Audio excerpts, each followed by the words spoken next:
ఆదియందు దేవుడు సృష్టిని చేయనుద్దేశించి నిరాకారంగా ఉన్న భూమికి ఆకారం ఏర్పరిచినాడు.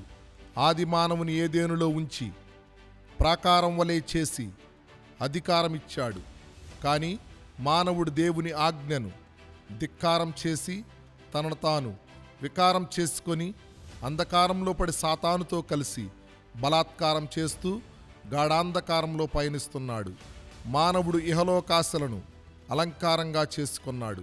అహంకారం పెరిగిపోయి దురహంకారంగా మారి సృష్టికి అపకారం తలపెడుతూ ఘీంకారం హాహాకారం చేస్తున్నాడు.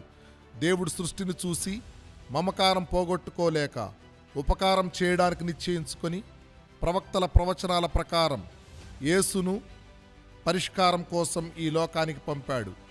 యేసు తన బోధనలో పరోపకారం చేయాలని బోధించి రక్షణ అనుగ్రహించాడు. దేవునికి మనం సంస్కారంతో నమస్కారం చేయవలసిన వారమై ఉన్నాము.